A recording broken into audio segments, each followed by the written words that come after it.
I am Mian Faisal Nazir, 32-year-old Pakistani national. Since 2017, Mian Faisal Nazir has followed his mentor, Dr.Du Xiongming, to conduct postdoctoral research at the Institute of Cotton Research of Chinese Academy of Agricultural Sciences. I have published few research papers on cotton. Their actual number is like four papers, one as a first author and other three in collaboration with other colleagues. And two papers are still in the process and they will publish soon. It's all about cotton differentiation, genetic differentiation of upland cotton in China. To fulfill his ambition to become one of the top experts in cotton research, Nazir has made excellent academic performances by carrying out his research.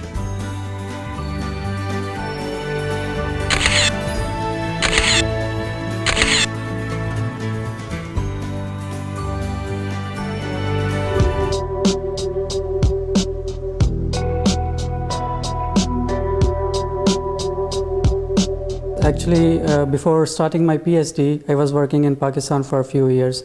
And then finally, I decided to start my PhD.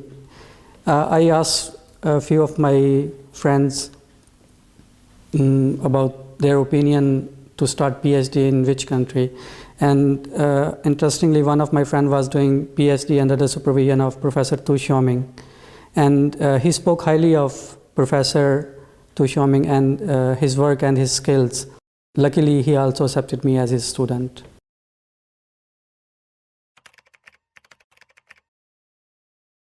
During the course of my PhD studies, I have studied the genomic aspects of genetic divergence and adaptive evolution of upland cotton in China.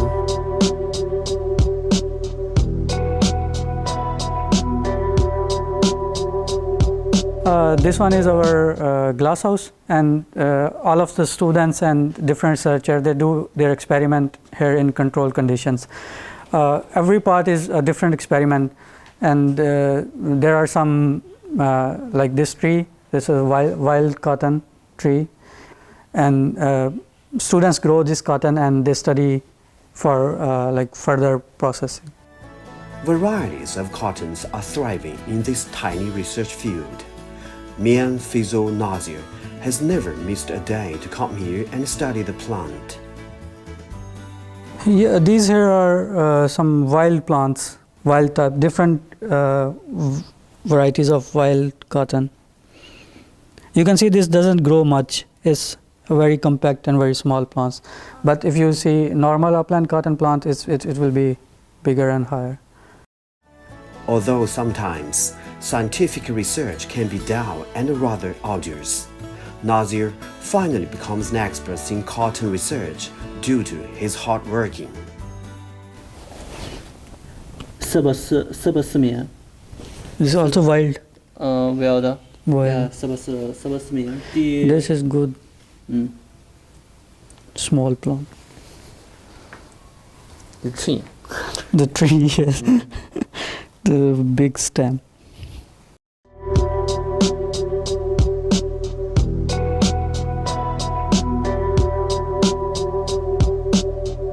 My daily routine is very simple. It's like just getting up early in the morning and then some breakfast and go to lab for work, then come back at lunchtime, have some rest, and then go back again for work. And it's simple, very simple routine. Research dimension of China and Pakistan research on cotton is very different. Or you can say that China has a wider scope of research, and but in Pakistan it's very limited, in a sense that China is doing molecular research work, a lot of molecular research work beside the field evaluation trials. But in Pakistan we are like mostly focusing on the field evaluation trials. So we are also doing molecular research work there also, but it's not that much wide. So the scope is very limited in Pakistan. So there's basically research is the same, but the dimensions are very different. Resources are very limited in Pakistan, so we can only focus on, with the limited resources, we are doing research on focusing on one aspect. Okay. Oh.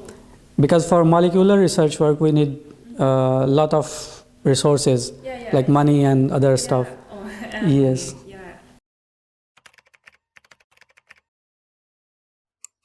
When talking about problems associated with cotton production, I think the climate change is the biggest issue in most of the agriculture zone in the world. And a recent study described how cotton production was affected due to climate change in Xinjiang province. Xinjiang, which is the biggest province for cotton production in China.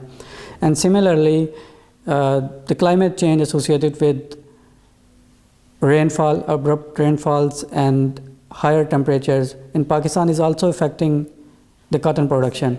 Yes. So I think the climate change is the biggest issue to tackle with. Yes. Okay. Now we starting to realize that climate change is a problem.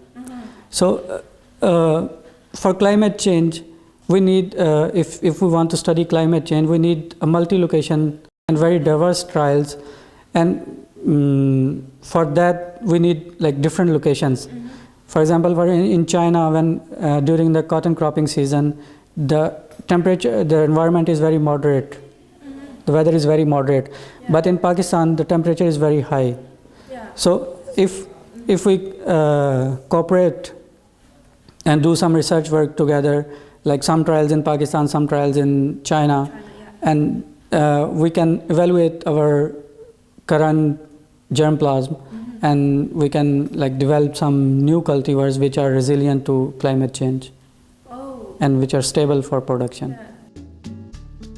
Under the framework of CPEC, Chinese and Pakistani agricultural scholars are continually cooperating in the cotton scientific research, contributing to the development of the cotton industry for both countries.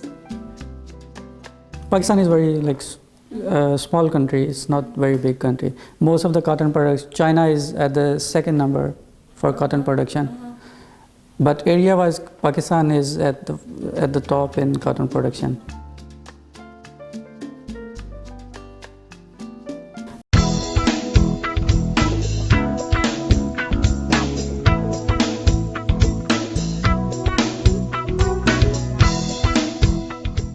Besides the flow of knowledge and technology, there are a lot of things we can do together. Yes.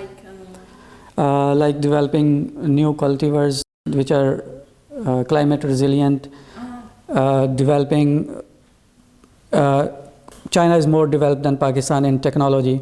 They can share technology with Pakistan and they can work together. And Pakistan have a lot of youth potential.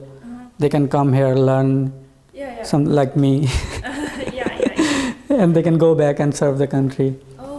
So there are a lot of possible ways to cooperate.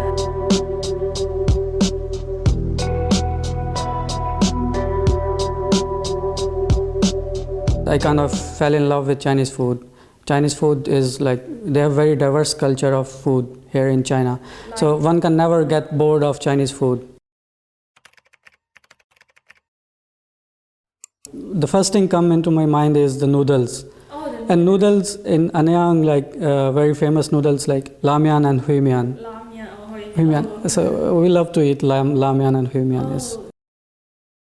There are still a lot of food available in Anyang, like Sichuan cuisine is available in. Oh, you enjoy spicy food? Yes. Oh. All Pakistani enjoy spicy food. I see. Nazir's life in China is full and exciting.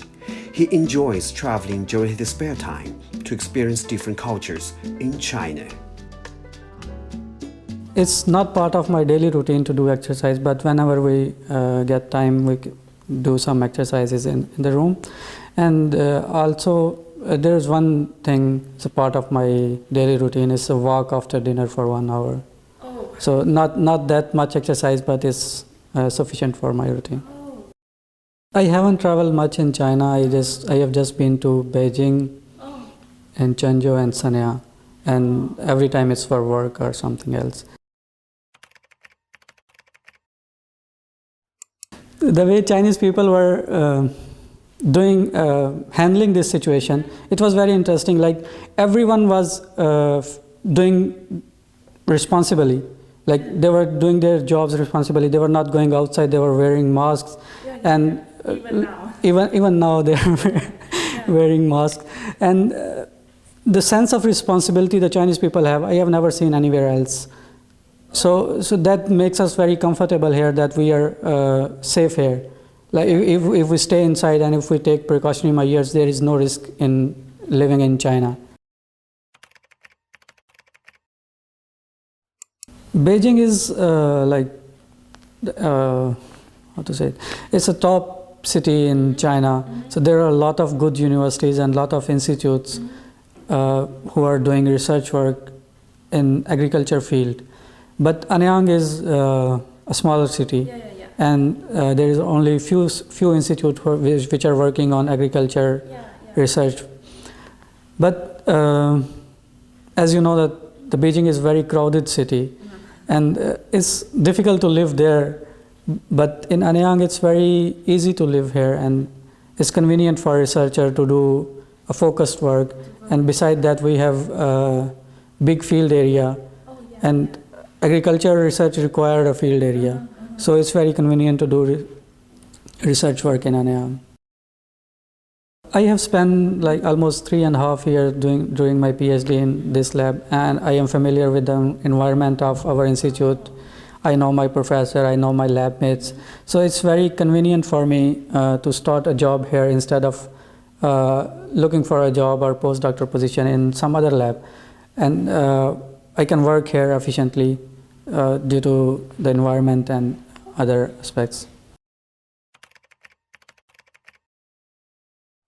There are always problems when we're writing thesis and concluding our research work. And at that time, professor and other colleagues really helped me to finish and finalize my thesis.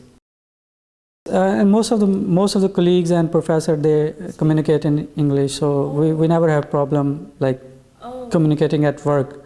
But beside work, if we go outside, the common people don't speak much English. So at that time, we have a big issue of communicating with them.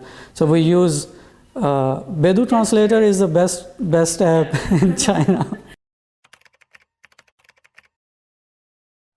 Most of the Pakistani who come here, they are from different backgrounds, they are from different provinces, and with their different cultural values. But as a Pakistani nationals, when we are together, we live like one family, one big family, who are together every time, mostly eating together or cooking together. Like on weekends, we used to cook together, and like 4 or 5 people, and we used to eat together. That was very fun time. But now most of them have gone back to Pakistan after graduation. Yes. For me, future plan is all about the right timing. Now I have already started working here, and I still need to learn a lot to further my career. So when the time is right, I will definitely go back to Pakistan and serve my country.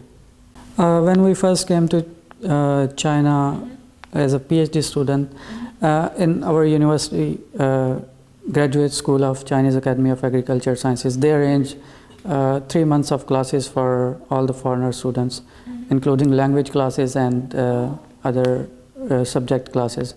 So we learned there for almost 3.5 months. So just learned a little bit of Chinese. Like ni hao. Ni hao, yes.